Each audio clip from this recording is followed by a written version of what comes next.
kaning mao ni basihin niyo dai sa inyo i-tutor ugma sa mga member sa kuan sa Korean club.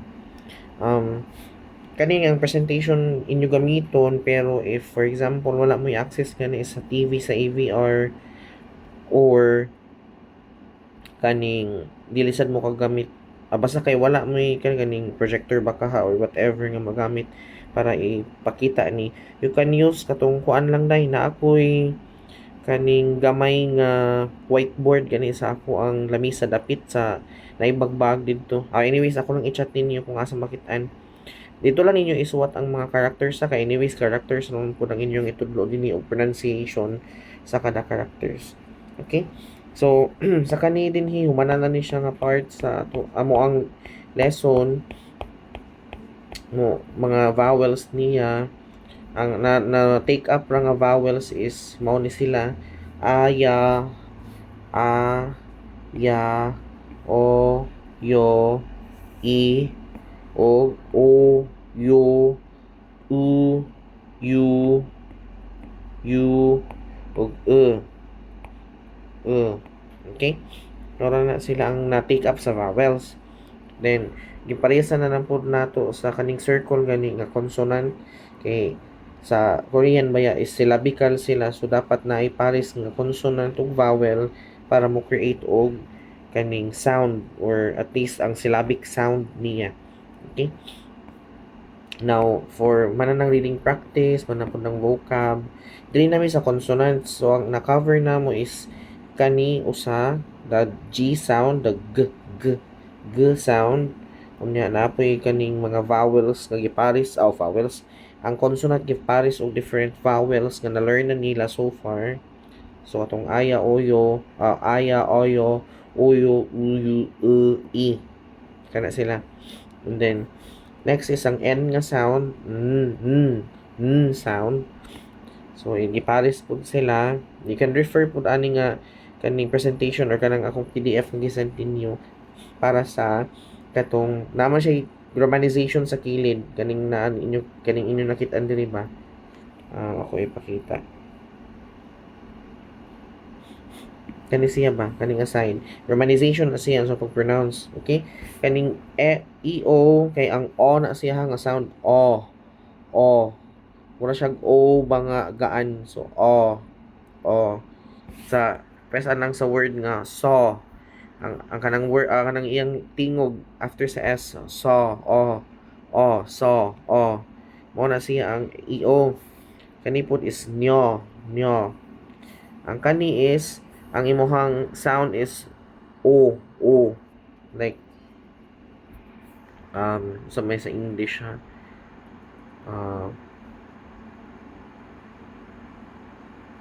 bisag ko ano kapa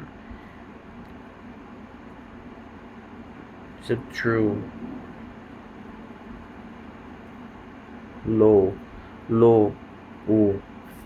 sa kaning nga word ning low di ba naman say na siya word na siya kaning sound nga low before sa bawog nga low di ba na siya nga sound mao na siya pud ning diri sa no same na sila almost the same not entirely the same low no then new ang kani is ang gahi raise na siya sa word nga true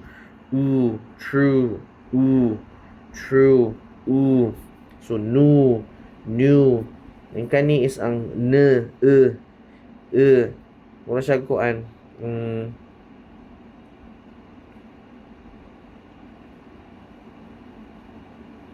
ngita ko English nga word nga ma-connect ninyo sa sound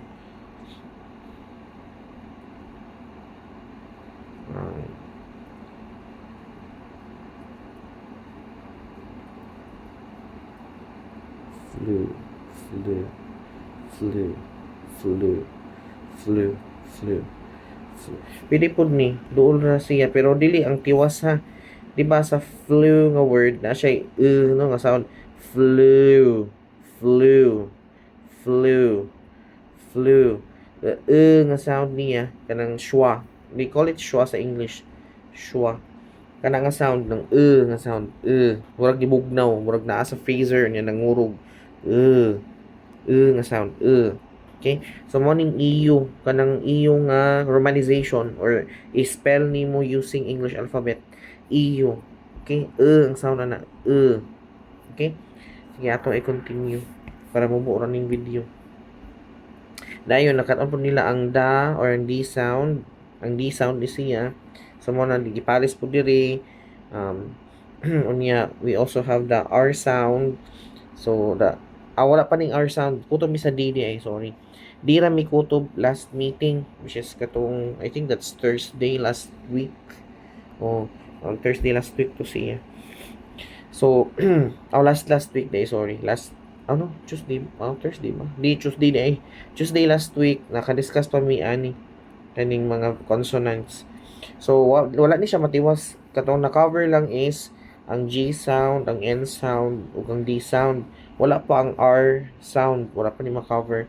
So, kamo lang ni Charlene day ha, ug Joyce. Kamo Charlene ug Joyce may hopefully inyang makaya lang ninyo og kaning tudlo ni nila. So again, ang sound ani niya is R or gaan nga R. Di gud siya nga R para sa ato sa Bisaya nga gahi nga R.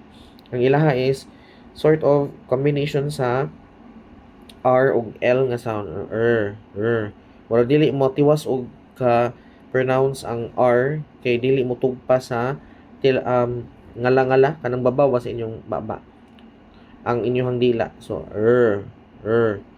sound, R nga sound. Okay? So kani ang kaning iyahang syllables niya nga using the R sound or the rear nga sound, rear. Okay? So we have ra kani atong lipan. Kani ra na siya. We also have ria, R plus ya, that's ria. Then we have R plus O, that's ro. Hopefully maklaro ra ang akong pronunciation. We also have R plus yo, that's ryo. Or sometimes they pronounce it as nyo. Almost N nga sound. Almost N nga sound ni siya. Usually basta kang kanang naay Y gani nga nga syllable. Usually Koreans pronounce it as almost N. So ria. Ang sa nyo. Almost N. Okay? Pero mas maayo para dililibog sa inyong ba lang ba. So sa ubang members is i-pronounce na siya as R. That later on kung progress na ta sa ato ang discussions or lessons, then we will slowly transition from the R sound nga mahimo siyang N. But only sa mga naay Y nga sound. Kanang mga naay Y diha sa romanization. Diha mo take effect katong mahimong N sound, ang almost N sound ang R. Okay? Then we have re here, re. You also have ro. Again, ang sound ani kay murag sa low pero wala tong W sa kinalasan. So low, ro. And we have ryo. Kani, ryo. You also have ru. We also have ryu. And last, r. Okay?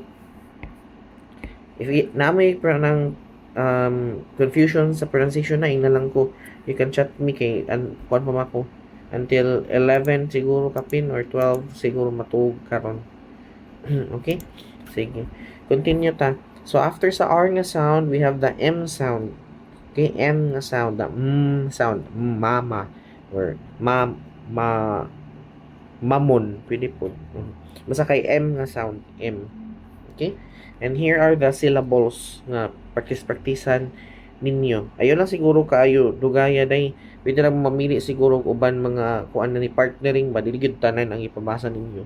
So piliin lang para di kayo mukaon og oras kay 20 minutes ra baya ang kada klase nato. Kay mo gihatag ni madam. So ato lang maximize ang ato ang makover sa ani nga character alphabets kay hopefully around August maka-start na ta sa katong inyong na-learn po last year nga mga sentence construction, so ato to hinahinayan. Okay, so kani ako lang sa ni cover tanan ha nga inyo makita diha nga syllable sa ato ang screen.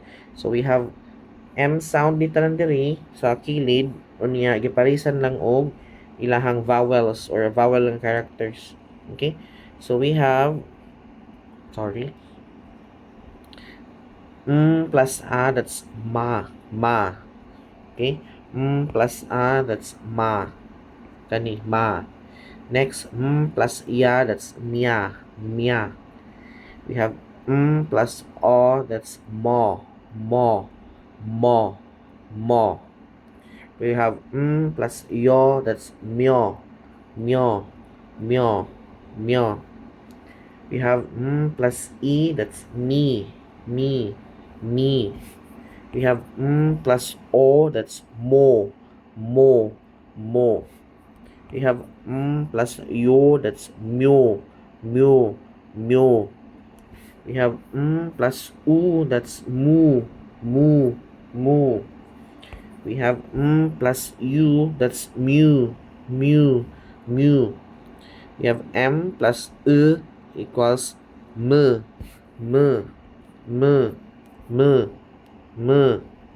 Okay? So, ibalikan lang ninyo ang recording if ganahan pa mo ma-clarify sa inyong dalunggan kung unsay pronunciation sa syllable. Okay? Then, next is the B sound. Now, for B sound, and I believe you still remember from our discussion sa atong discussion sa kaning last year na itong Korean language, mo change iya sound no depende sa kaning asa siya na nabilong or asa siya isuwat. But for sa inyong discussion ugma day, ayo lang sa ninyo i-include tong final consonant nga ma-change ni nga sound into P nga sound, letter P, papa. Okay, ano ninyo i-focus lang sa ninyo ang inyong pagtudlo sa B sound pa ni siya, B sound pa. So first syllable or first di siya last consonant ba, like first consonant pa siya sa syllable, mag-una siya. Okay, so B pa yung sound. Again, ang sound niya is B. Okay, so again dito sa mga characters nga giparisan og ang B nga character giparisan og vowels. So nga so far mo wa pa na hibaw-an sa ato ang mga members. Okay, we have the B sound plus A, that's pa or ba. Kung ganahan mo mas kuan pa, mas duol sa Bisaya, so ba. Pero hinahinayin ninyo og naihangin gamay, pa. Kadugayan ana nga sige tag practice, mahimo na siya sounding like P but it's still B. Okay, ayon B plus siya, that's pya, bia. We have b nga sound plus o, that's bo.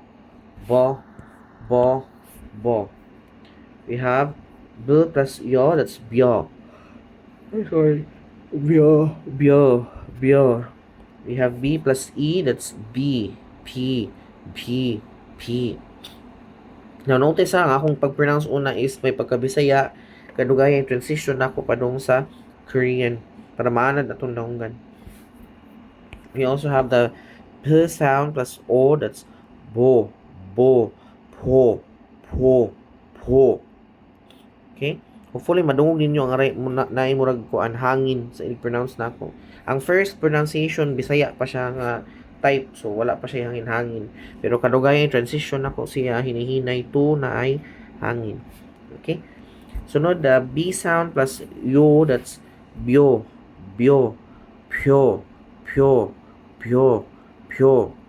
Okay, next the B sound plus U sound, that's bu.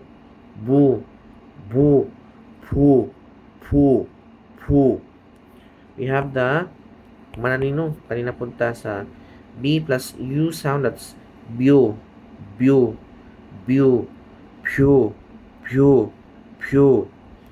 We have the last one, B plus that's p.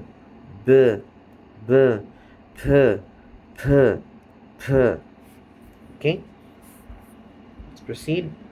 Last sa ato ang listahan will be the S sound. So, upat ra ka sila characters sa inyong i-tudlo sa members. Then maybe, hopefully next week, okay na ko. Ako na pimutudlo sa the rest of the consonants plus a few more vowels. So kanang hopefully maka-appeal mo no, pero di lang muna ko i-require kay kuan ra ba no? Lahi inyong schedule compared sa junior high school. Pero sige lang. Anyways, mga lihiro man sad mo, madali naman mo ka-catch up. So, last na sound is ng S sound. So, nani siya twist ha, ang iya ko galingon nga sound, if you still remember.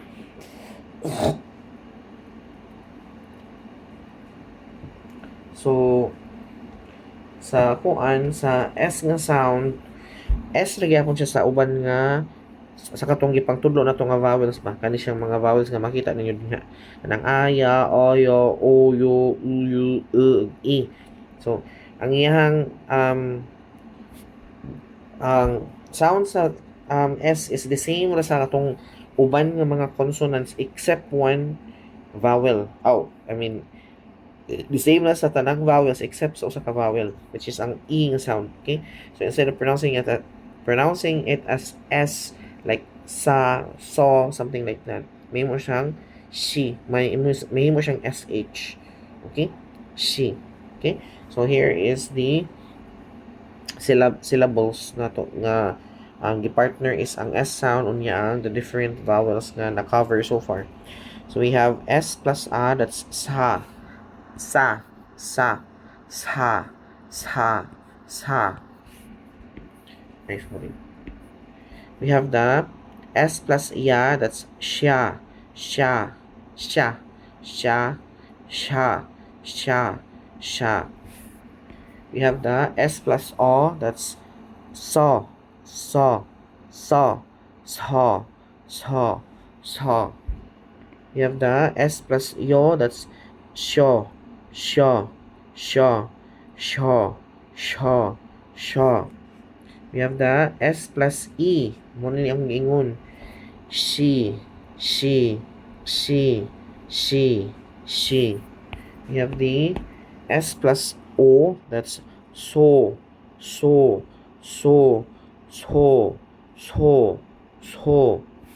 We have the S plus yo. That's syo. Or sho. Pwede po. Sho. We have the S plus U, that's su.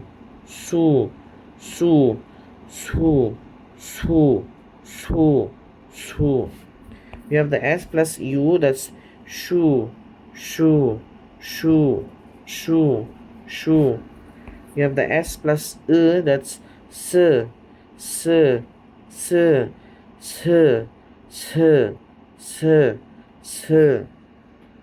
Okay? So again, if dili niyo klaro ang pronunciation, pwede niyo balikon ang video. Now, you can also do the review no if napa mo'y time tomorrow. Inyo lang i-cover kung unsay pronunciation sa different consonants, and then you can also have the reading practice after ana niya. Hopefully inyo pa ning mabasa, but for your reference pwede po nako ibasahon ron.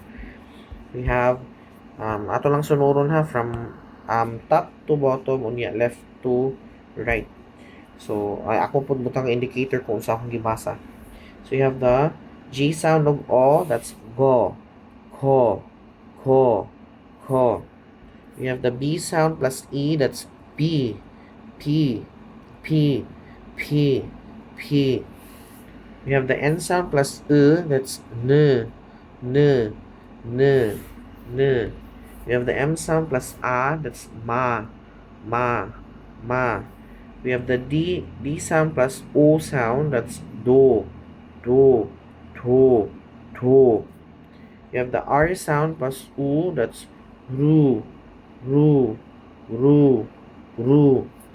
have the S sound plus ya, that's sha. You have the N sound plus U, that's new. You have the B sound plus yo sound, that's pyo. You have the D sound plus yo sound. That's dio, dio, dio, dio. Okay? Now, if di na gyud mada sa inyong oras, ayan na yung pugsan ang sunod ha. Actually, kuha na siya. Ako lang i-prolong ang reading practice so that murag maanad sila members o siguro kamo pod sa kaning partnering sa consonants and syllables and how they sound as a syllable or consonant o vowel rather and how they sound as a syllable together. Okay? So, you can try. Kung akong pasahog paspas, ha, no, du, ro, pya, sha, kyu, ryu, myo, pya. Okay? Ka, no, du, ro, pya, sha, kyu, ryu, myo, pya. Okay? We have also vocabularies but I think dili na ni madala sa inyong oras. So just focus atong three nga three ba to? O apining R sound no. O ang R sound sugod apining M sound, B sound and S sound. Kunya if madala sa oras, you can do the review and the reading practice. Okay? Again, if you have questions sa mga pronunciation or nalibgan na characters, i-chat lang po para ako ma-answer inyo yung question. Thank you and kaning mo na to. Thank you kayo dahil sa pagsaw na ako. Sa taman nga na aksidente man in town ko. Salamat kayo yun.